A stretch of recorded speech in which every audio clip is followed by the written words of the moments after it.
boyfriends, it's, every time I beat my boyfriends. So I'm gonna start this show again because we just went live. So let me start this all over. We have now interrupted your regularly scheduled programming to bring you.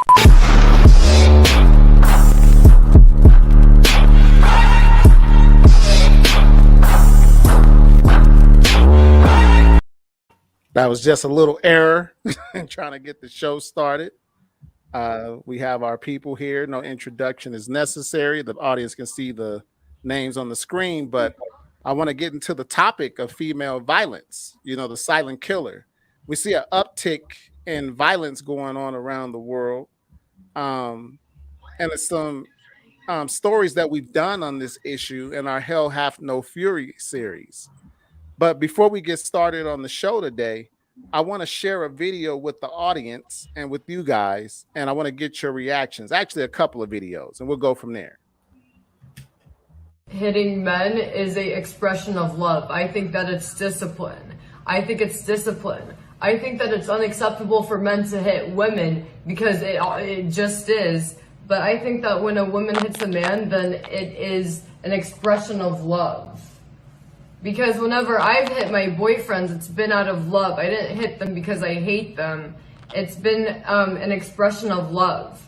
So, because every time I've hit my boyfriends, it's, every time I've beat my boyfriends, I did it because I loved them. I did it because I loved them and I wanted to train them to be the best version of themselves that they could be. I didn't do it because I hated them.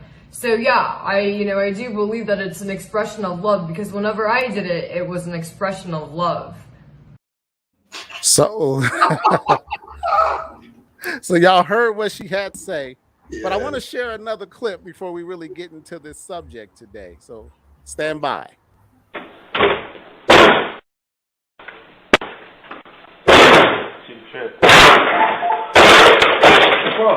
What's up, going?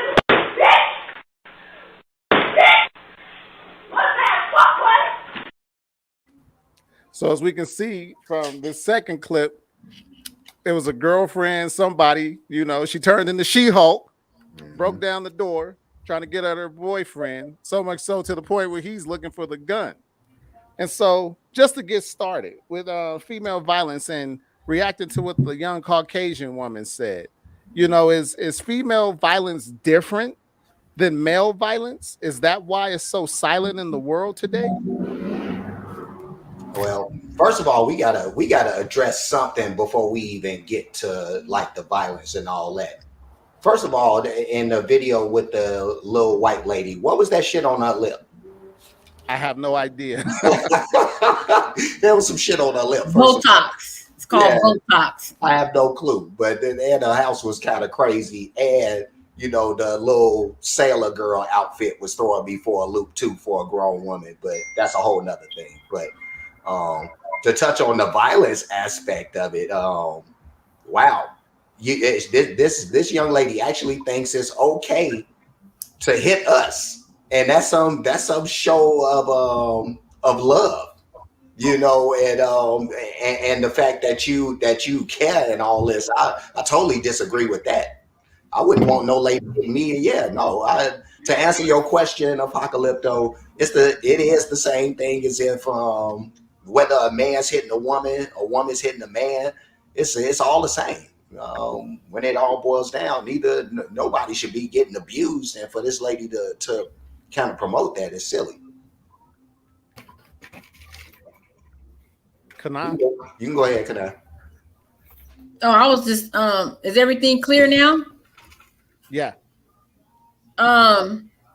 Yeah, I was looking at her lips too, Roscoe. I gotta piggyback off of you with that one because that's the first thought that came to my mind when she popped up on the screen. So I definitely gotta follow you back on that. So it's just noticeable. You gotta call it out. Yeah, I don't know if there was a mustache or something. I don't know. Hey, I don't know. She white and she got black lips. I mean, I don't understand what's going on, but yeah, she might want to stop all that. Okay. Right. But anyway, as far as what she said in terms of a woman's look, notice that she kept saying when I did it. She's talking about her own anecdotal experience about how she hit somebody, hit her man. And I don't agree that women do it out of love. Now, there may be at some times that, a woman will be so frustrated and upset and emotional to the point because she's hurt, and she's like, you shouldn't have did that to me. I understand what she's trying to say, but it doesn't matter. You need to be an adult and control yourself, control your anger, control your temper. And I don't care if it's out of love or not, keep your hands to yourself, because if he hits you back, then he going to jail and not you. Shay Shay. Hey, Shay. Yeah, I think sometimes we may put our hands on a man because, like she just said, we're a little frustrated, upset about something you did or whatever. But that stopping and walking away, like they say for a man to do, the woman needs to do too. Stop, walk away so it can de-escalate, so things don't get all out of hand and crazy and stuff. It's just right because men can put their if they were to hit you back with their fists balled up like you a man on the street, something's gonna get broken. Something's gonna get permanently messed up all up in here or something, and you don't want that. And then you looking at him like you shouldn't have done that. So I think so too. I think you need to. I think it goes both ways. That's what's up. And the reason I wanted to bring this up is because there was an incident that happened in the news recently. But before I get to it, I want to play a video from this woman named Kiana Burns. She was a pretty popular hairstylist in the Atlanta, Georgia area.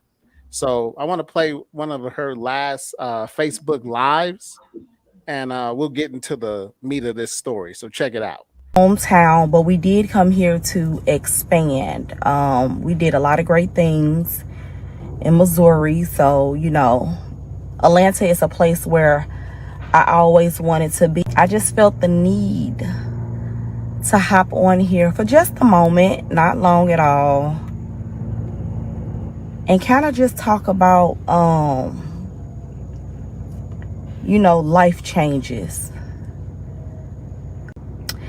For those that don't know, about 5-6 months ago, my husband and myself, we moved to Atlanta to expand our business.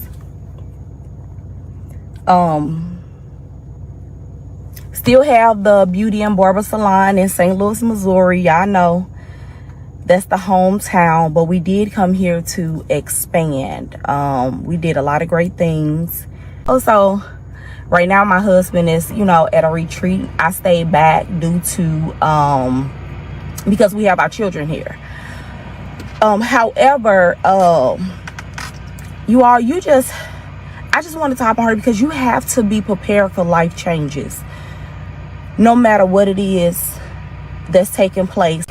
And I'm trying to encourage someone because things in your life can change for the good or the bad overnight, literally. You know what I'm saying? And if you don't feel like you're a strong enough individual, some things may take you out. You know what I'm saying? I've come in contact with so many people where they feel like they can't make it to the next day because certain circumstances happen. But you have to know the things that you're going through is for a reason. And so she seems like she had some encouraging words when it comes to success. but something happened after she posted that video, and I'm just going to read what happened. It says, Ronell and Kiana Burns, tragic end for a young power couple. On social media, Ronell and Kiana Burns had it all: wealth, beauty, influence, a loving blended family, and a network of ambitious mentees who are willing to grow old and rich with them. The successful duo, their businesses included Primerica Insurance, Six-Figure Ambition, Entrepreneurial Program, and Critique Designs Beauty and Barbershop, recently moved from St. Louis to Atlanta to expand their empire.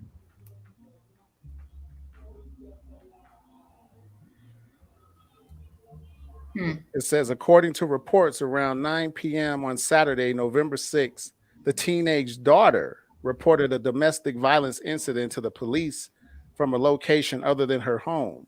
Police were dispatched to the couple's home located in Sandy Springs, Georgia, approximately an hour outside of Atlanta.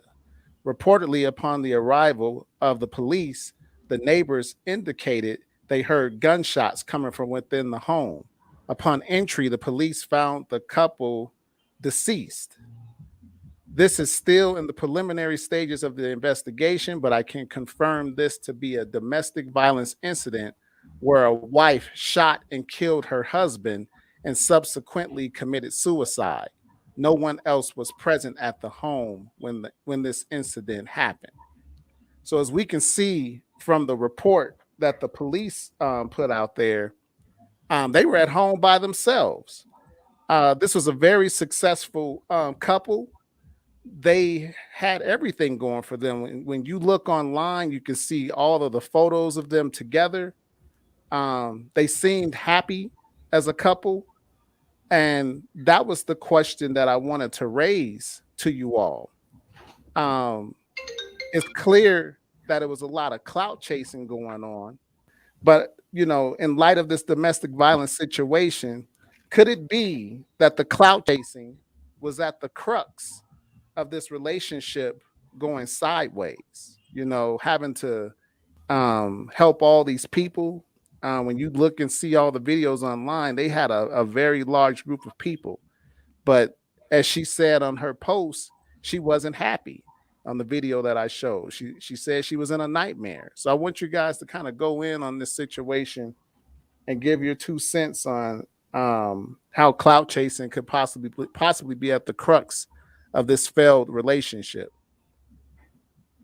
Well, for me, I just think that this particular scenario just speaks to a lot of things. Actually, it speaks to the fact that when a lot of people talk about whether or not money can bring happiness to your situation, and these are two people who they were able to build an empire pretty much, and achieved a lot of things that a lot of couples would envy pretty much. So in light of the fact that they were able to have all these things, you know, they still face some troubles that led up to, you know, the ultimate, you know, situation at the end of this. But yeah, that's one thing. But then when you throw the clout chasing into the mix, I actually think that that's something that's when you look at a lot of relationships out here, I think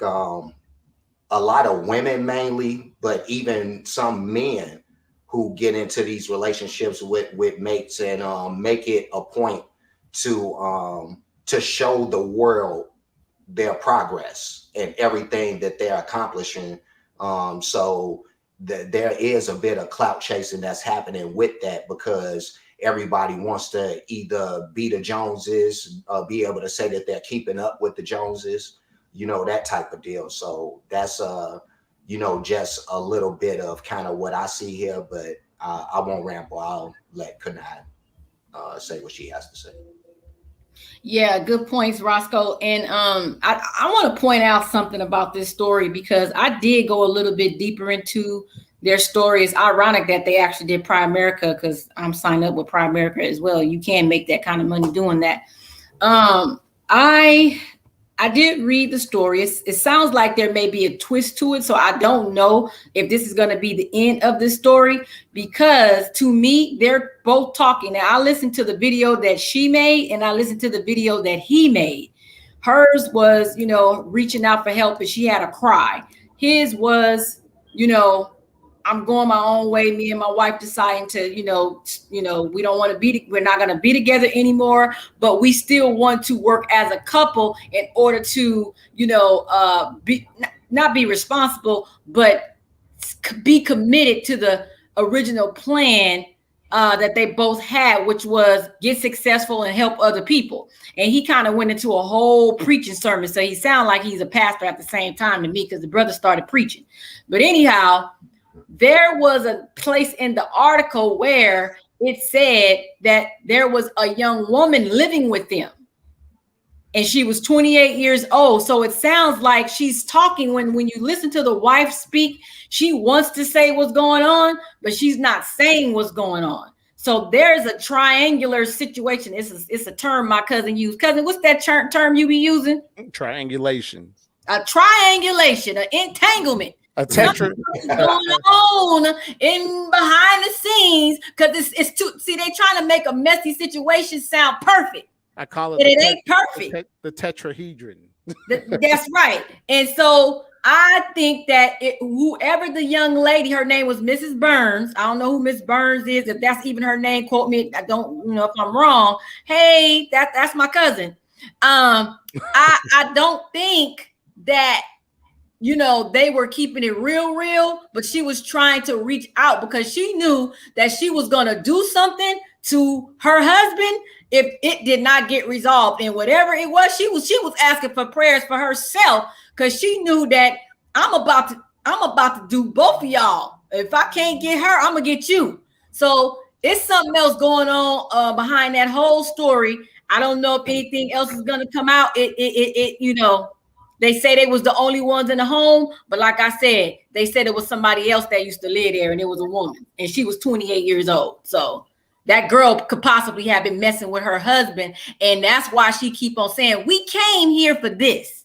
We ain't come here for all that. We came here to build. So yeah. Glenda Howard Hutchison says it makes me think about that video that Christopher Wallace made, and the look on his face when he said more money, more problems. Making a lot of money in this system has strings to it. Does she have a point? Oh, absolutely. Shay? Absolutely. When before Kanai said that she read that article, that extra part, you know, read some more, I was sitting here thinking about that the whole time.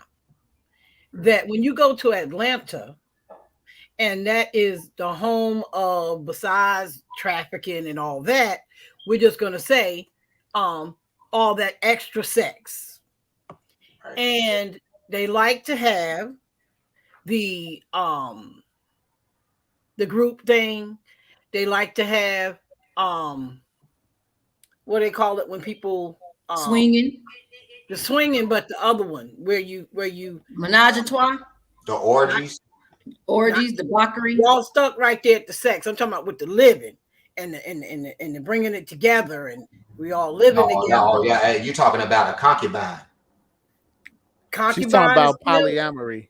Yeah, polyamory. Yeah. They love to be that. They love to have that there, right? Now, with them building the Primerica and having all the mentees, and y'all know, like Kanai said, it's so many people in those groups, and they had a group of their own, right? So now with polyamory, you're able to love more than one person. You know, that's what they say. And if it's not done right, it is what y'all was saying in the beginning. Concubine, it's just sex only. It's just swinging only. It's really just that only. And if she hasn't bought all the way into that, you will want to straight cap somebody. I can see her going there. I came here not to split up my relationship or to add another woman into my relationship, into our bed and all this, and you want me to go along with it. That's what it sounds like to me. And that she was not down with that. She may have even felt compelled and forced to try it in an attempt to keep her relationship and to keep her man. And that wasn't enough for him. He wanted this on a full-time basis. You know what I'm saying? Let me give some background on this situation because it's very interesting. Ronell, he was actually on divorce court some years back. He was married to a woman named Avis Burns. Mm-hmm. And the reason that they were even on divorce court is because he questioned the paternity of their two children. As it turns out, the children were his, But here's the Fair kicker. use. Here's the kicker. When he was with Avis, Judge Lynn Toller asked him, you know, were you cheating on your wife? And he said, yeah, because she started cheating on me. And he confessed to him cheating, but the woman he started cheating with was Kiana, the woman that eventually ended up killing him. And so I think this says a lot in the realm of, you know, people always monkey branch from one relationship to the next, and they don't give themselves time to decompress and be alone from the marriage that he was in. He should have taken time to be by himself. He didn't really know that woman. She was just a rebound chick. And she ended up being the woman that took his life and her own. And so, you know, we always talk about problems when it comes to like these murderous cases, but I want to get to the point where we can be a little bit more solution oriented, how we can prevent this stuff. Because I think if he would have just taken a step back, said, you know, let me be by myself for a time, you know, not worry about a new woman, and let me get away from Ava and her energy, because we still don't know how that energy and those kids affected his new relationship. And so, you know, now we got to talk about healthy ways to dismount from relationships, you know, from toxic relationships, because that last one was clearly toxic. This woman clearly stated that she wasn't happy. So he probably brought some of that toxic energy over to the new relationship. So let's talk about that. Let's be solution oriented and really get into it. Roscoe? Well, if you want to talk about solutions, I think it really starts at the beginning stages and being able to kind of pinpoint some of the things that are kind of red flags with some of these people before you kind of engage further. So these people will show you signs. And when I speak about things like that, and when you think about their particular relationship or just people who are like them, who, as Kevin Samuels would say, these are people who will be considered high value people, him a high value man because he's making X amount of dollars, and somebody who would be on a lot of women's radar, you know. So do we know that do we know whether or not that was happening and whether he was creeping or not, or had another situation going on? That's a whole nother story. But to continue with solutions, yeah, you got to pinpoint some of these red flags, see them for what they are. Another thing, if you do happen to kind of miss some of these signs and you're already in the thrust of the relationship, then it kind of becomes incumbent upon you to kind of detach emotionally. And that's something that a lot of people have a hard time doing because they invest so much emotion in these situations when a rational mind is really what's needed in these situations. And that's something that I talk about a lot, and I'll keep preaching because it's something that is one of those steps that keeps getting missed, I think. Yep. You know, I like the comment that the comment that was made that was on the screen. What a lifestyle like that, it can never be done right. And that's instantly my thoughts. You know, these lifestyles, even though they claim God, they praising God, it's all fleshly, it's all mundane, it's worldly, and it's presented to people like it's something spiritual, but it's really a bunch of toxic bull is what it is. And Apocalypto brought up the fact that, you know, they were cheating before. It was a lot of stuff going on, and then the woman that killed him is actually the person he was cheating with. So you telling me what you want a solution for that? There's no easy way out. Remember that song? Ain't no easy way out of that. The only way out of that was death or a bad breakup. It was going to be horrible because it never started out right. How you get them is how you lose them. Here's one thing I do want to say about that, though. When I talk a little bit, and I ain't going to go long into this, but in the beginning stages when you because there's some things that kind of connect together to me. And when you talk about like some people and some women in this world and men too, who may put a whole lot of value on material things, those are the people who, for those same material things, they'll actually hurt people for, because they place so much value on them.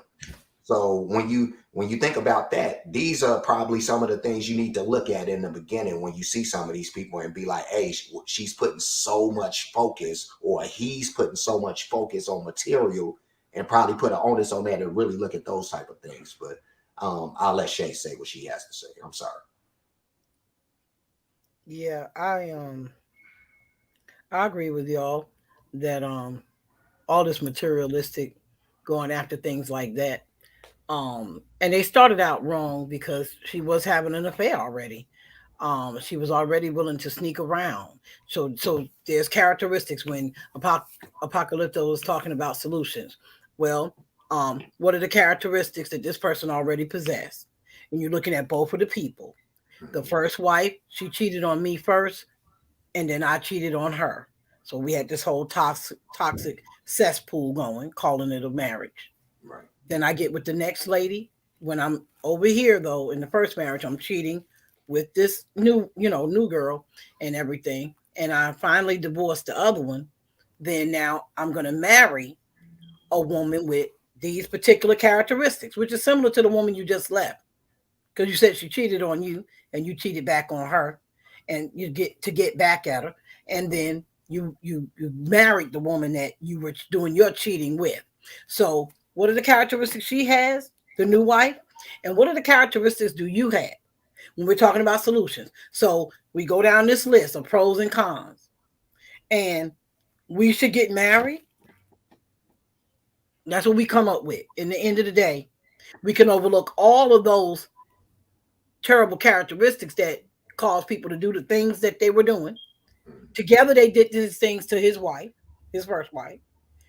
And then they got together and something else was going on with him, a same trend. So how shocked or surprised should she have been? So, you're looking at, when I go to get married or I go to get in this relationship, what are the characteristics and the things I bring to the table, and all of this talking about character. And then what does he bring to the table? Character.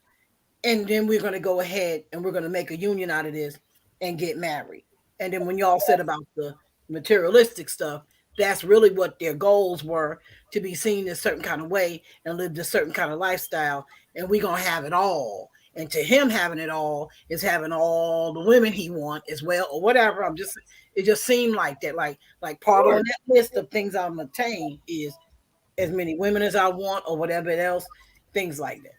So we don't really know. That's truly speculatory if there were other women involved with this situation. It could be, anything is possible.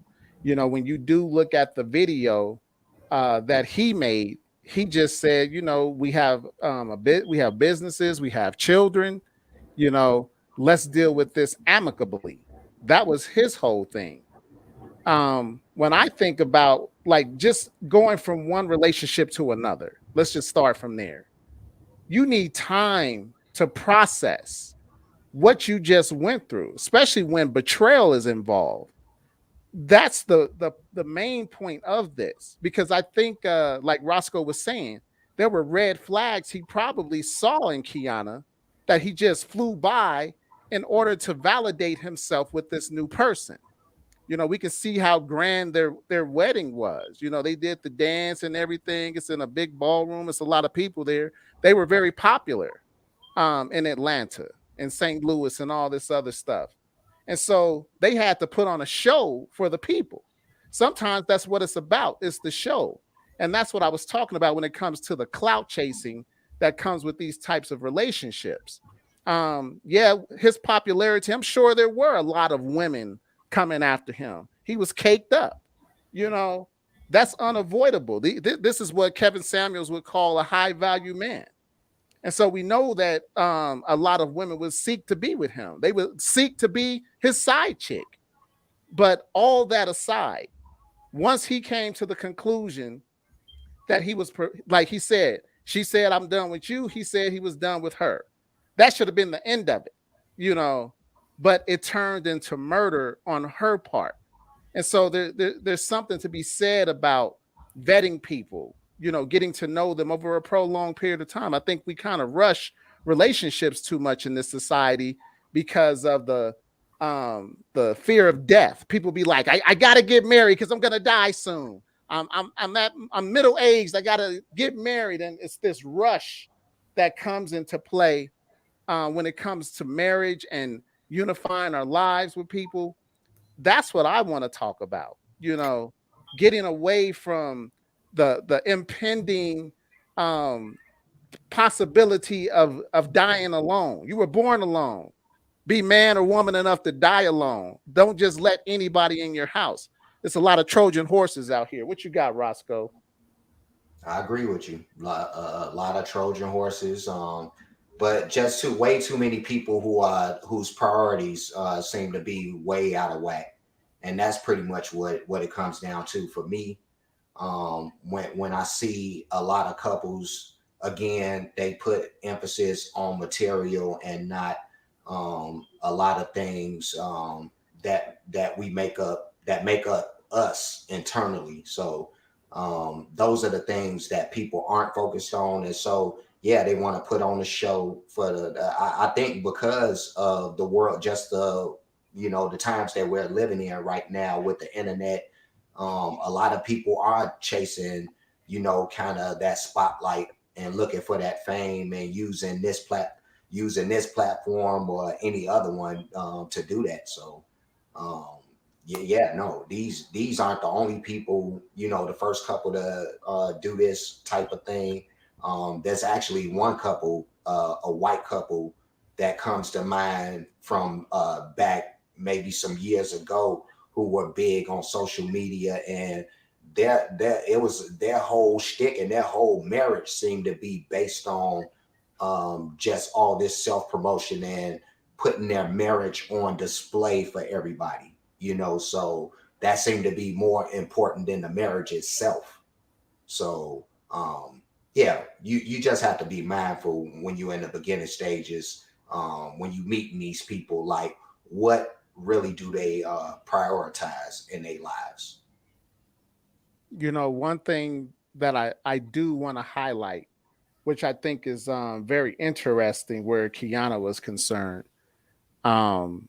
Just on July 25th of this year, she put up this post on her Facebook. She said, you can't depend on no man. Me, no, sis, you can't depend on yours. Mine's comes through. They were already having problems at this time, but you can see the number of likes and comments that she got on this particular post. Once again, this false narrative that's being forced out there through social media. She was the woman who couldn't depend on her man, apparently. Like she said in the video that I played earlier, she said she was living in hell. We have to, I think the biggest part about relationships is when they start to go sour, not to wear a mask. If we're going to be solution oriented, we have to get to a point where we're not wearing a mask for our family, for our friends, and most importantly, for ourselves. It's called a relationship for a reason. What is a ship? Like a cruise ship or a spaceship. It's to get you from point A to point B successfully. But if you're shooting holes in the ship with lies and self-deception, that ship is going to sink. And we have to be honest. That's one of the preemptive solutions for domestic violence in relationships. Like, hey, babe, I don't like how you said what you said. Maybe we need to get some counseling, some help. The second that you see somebody starts to dehumanize you, it's time to step away. And I know it hurts because a lot of times, like Roscoe said earlier, we put so much emotional investment in these relationships, but your life is more than the card you bought or those trinkets, those rings and things. We have to be honest. And that's all I'm saying. Worst part about it, she talked about how she loved her daughter.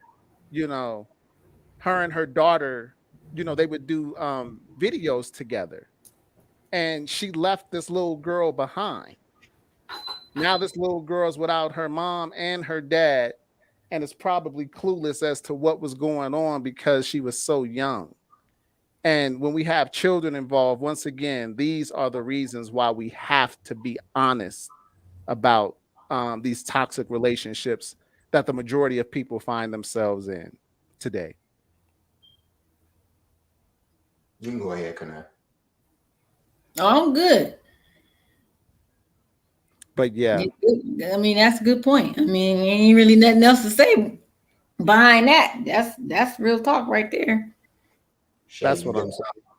That's what I'm saying. When you said about vetted, right? You have to vet these people. That's what I was getting into about character. That's a form of vetting somebody.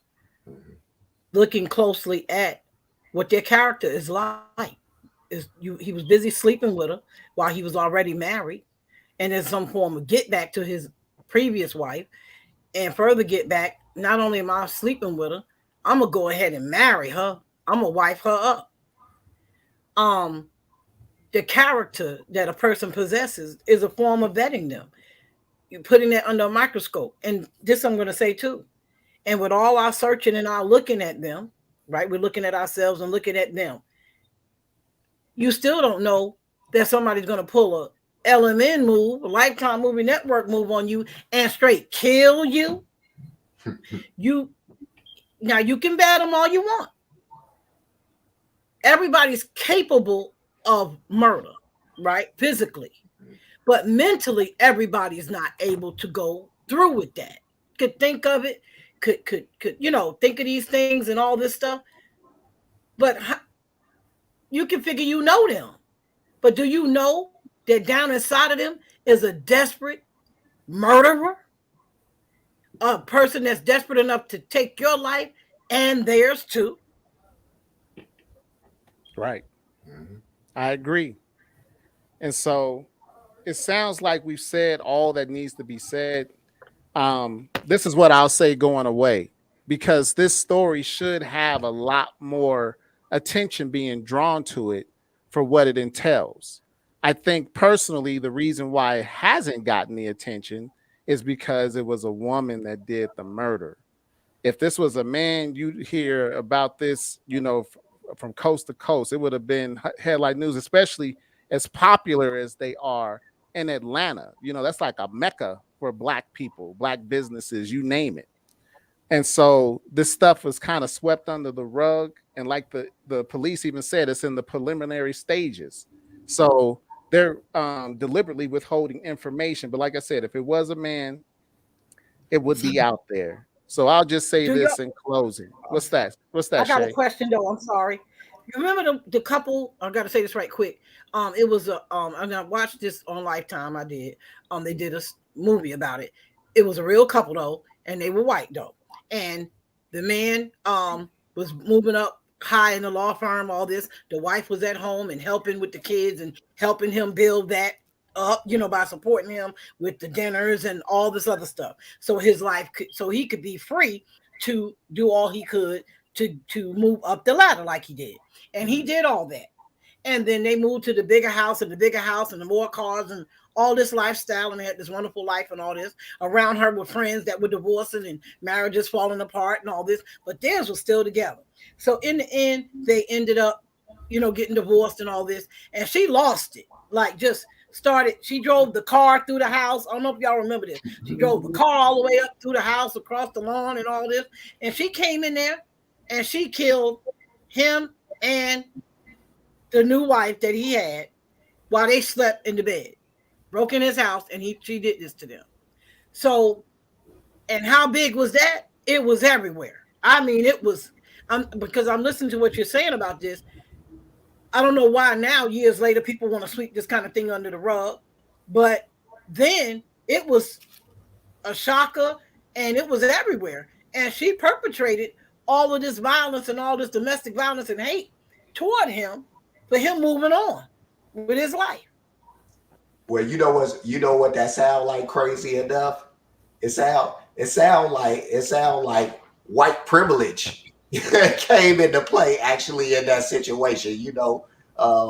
The white privilege is actually the benefit in why there was so much onus and spotlight put on the white couple as opposed to the black couple. Okay.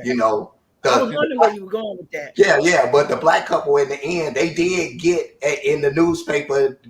They did get the mention that they were a power couple, so they did at least get that. So, but yeah, no. But you're saying the attention would have helped our community more. That's what you're saying. Just the fact that there was attention, even or more attention given to the white couple as opposed to us, because they're probably even more well-to-do couple than this couple was, because they seem more like, and not to belittle what they was doing, but they seem more like, I don't want to say a smaller or middle class type family as opposed to whatever this other couple may have been. So that's all I want to say about it. Yeah, but what you're getting at is I'll say this before we get out.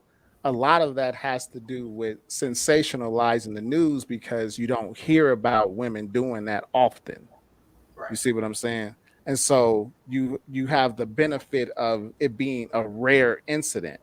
But once again, back to what I was saying, the spotlight needs to be on both sexes. They've already done studies on domestic violence.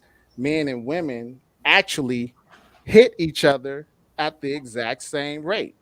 Women are even more violent. What it is that women hit and kick more often. But what it is that, like the little white girl was saying at the beginning of the video, men don't really hurt women. I mean, women don't really hurt men when they hit them. When men hit women, we break them. But it's always preceded by these little hits, like the little girl was saying, and it builds up to the point where the man retaliates back. Go do the research. But, this story is out there. To be solution-oriented, vet people, be patient when so-called falling in love, get to know family members, be on the lookout for those red flags. Like Roscoe said, there's so many things we can do to be solution-oriented and love yourself enough to exit a horrible relationship once you see it starting to turn south. At any rate, like, comment, subscribe, hit that bell notification. Warheads out. We have now interrupted your regularly scheduled programming to bring you